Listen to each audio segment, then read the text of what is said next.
여러분 안녕하십니까. 주류독감의 코로나 사태로 가금류 산업이 갈수록 어려운데요. 대전시가 내년도 학교급식 식자재 공동구매를 추진하면서 닭고기 등을 공급하는 가금류 업체의 참여를 아예 배제시켜서 논란이 커지고 있습니다. 이해하기 힘든 입찰 제한서로 지역의 가금류 업체들이 엄청난 피해를 입고 폐업 위기로 내몰리는 상황이 벌어진 건데요. 가금류 업체들은 대전시가 특정 업체들에게 특혜를 주기 위한 게 아니냐며 강력하게 반발하고 있습니다. 류재일 기자입니다.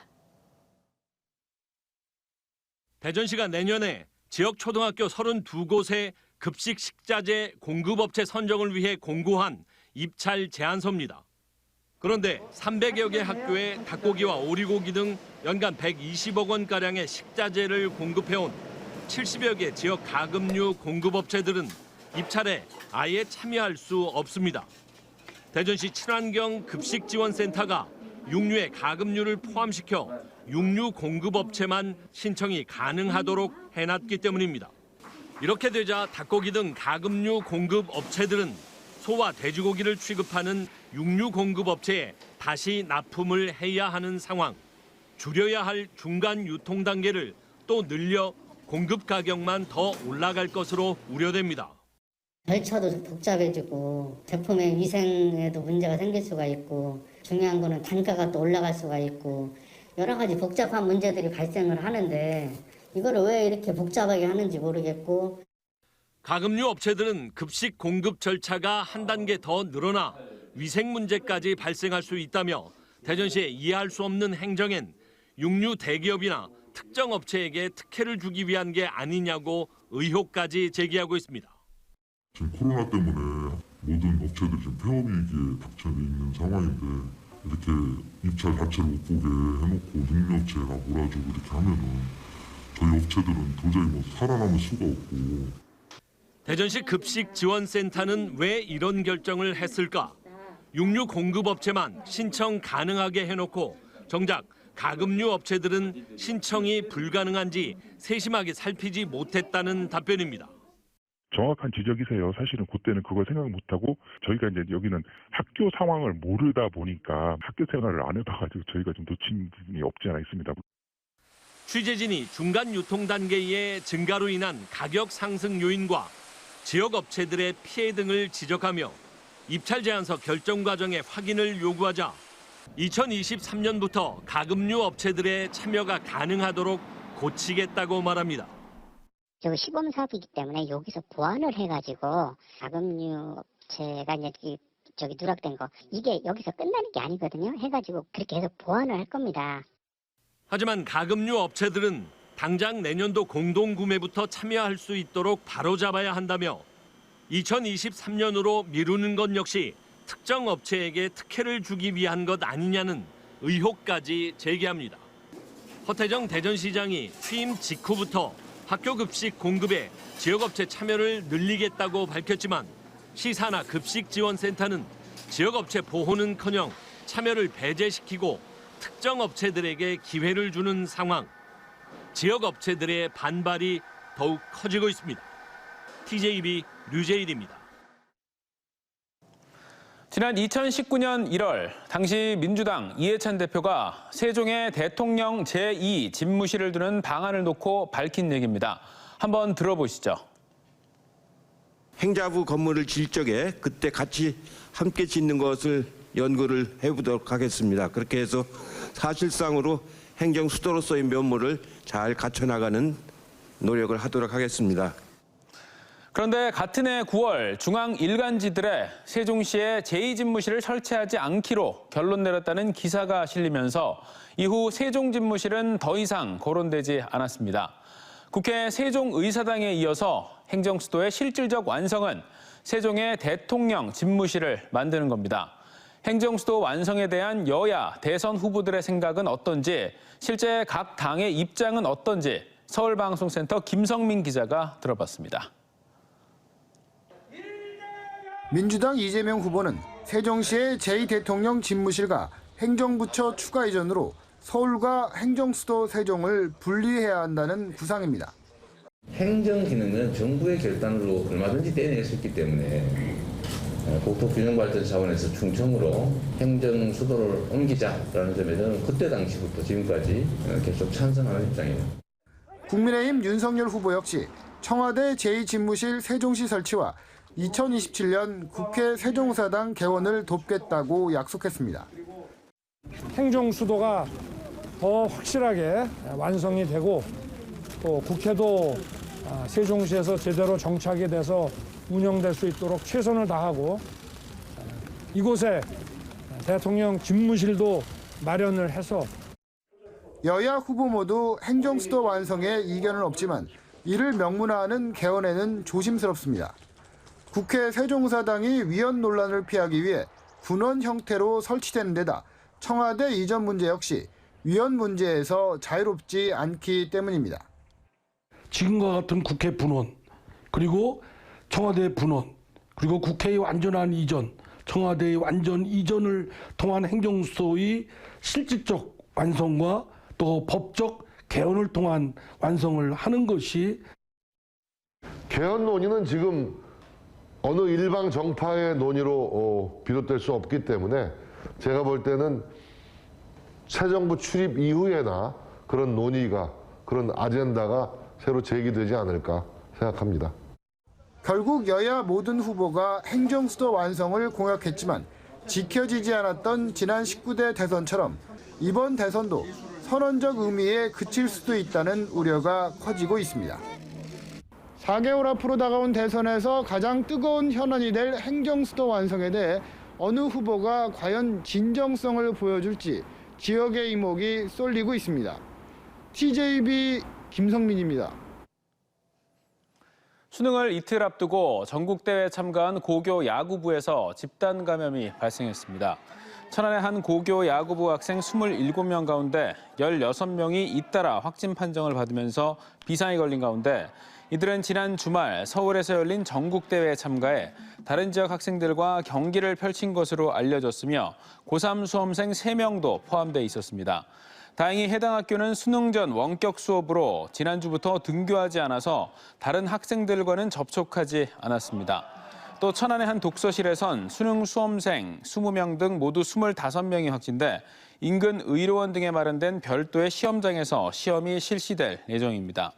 대전에선 유성구 복명동에서 시작된 집단 감염이 서구 정형외과 병원으로 번지며 환자 10명이 확진돼 누적 확진자가 53명으로 늘었습니다.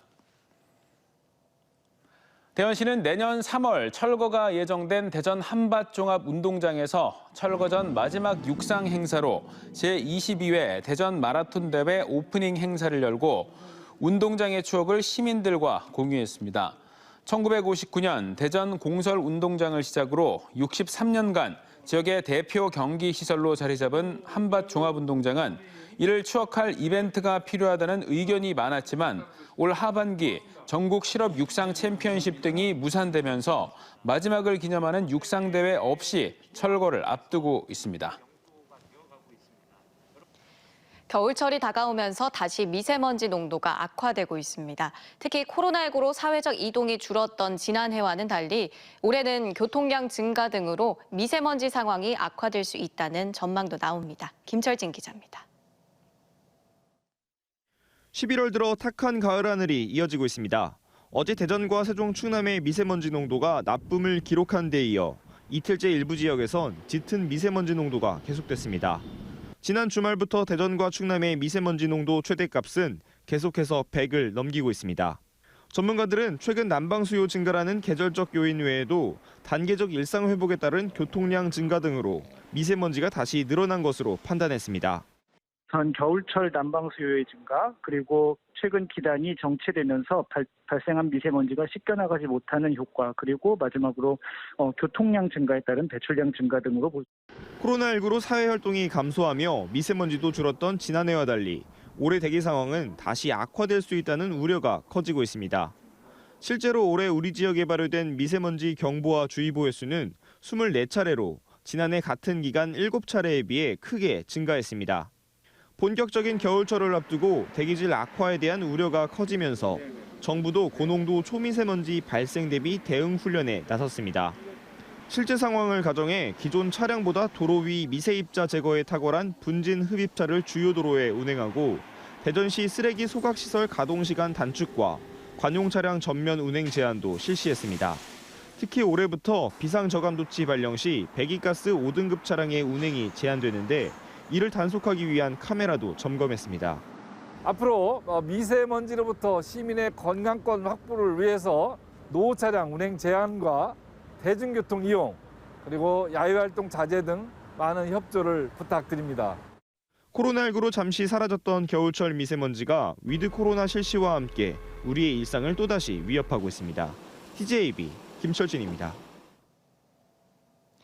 생후 21개월 된 원생을 억지로 재우려다 아이 몸 위에 올라가 눌러 숨지게 한 혐의로 징역 9년형을 받은 대전 중구의 한 어린이집 원장이 항소했습니다. 원장 54살 A씨는 어제 변호인을 통해 대전지법에 항소장을 냈으며 고의성이 없고 형량이 너무 무겁다는 취지의 양형 부장을 주장할 걸로 알려졌습니다. 1심에서 징역 13년을 구형한 검찰도 항소 여부를 검토하는 가운데 항소심은 대전고법이 맡게 됩니다.